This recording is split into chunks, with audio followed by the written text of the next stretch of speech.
The fishing industry is often viewed as a male-dominant space, and in many ways it is. However, this does not deter women fisher folk like Layla from making her mark when she takes a rod and casts it out to the North Pier.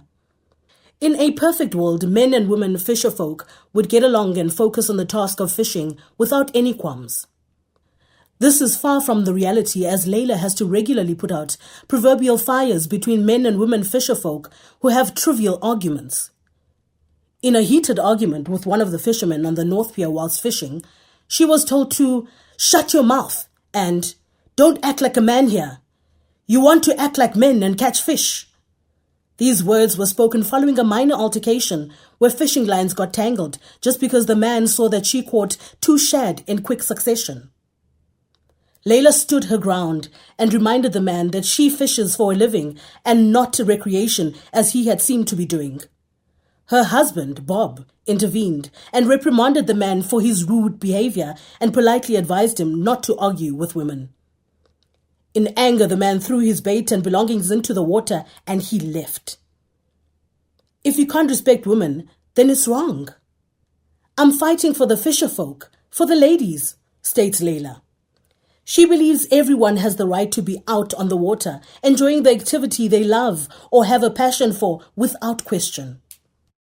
Growing up arguing with discourteous men was never on the cards for Layla, as her father always saw her as a nurse, doctor or social worker because she was always brave enough to tend wounds no matter how awful they looked. Today she can't even look at an accident, though she finds other ways of tending to the needs of the fisher folk with whom she spends most of her time. The protector and carer of the fisher folk community, Layla solves problems and resolves disputes to keep the peace.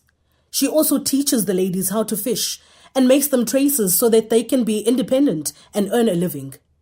Even those who are struggling to make ends meet, Layla doesn't forget them when she receives food hampers. She distributes them to other fisher folk. On any part of her journey as a fisher, Layla could have chosen to get frustrated and quit, but instead, she chose to hang around people who have gone through those fishing experiences and found people who are willing to help her learn and grow. In Layla's world, there is no time to sit around in groups and talk like the men do at sea. When she has the rod in her hand, all she focuses on is her next catch, so she can sell fish and earn a living. In a perfect world, she too may enjoy a brief respite and chat merrily with other women fishers in the interval between her next catch.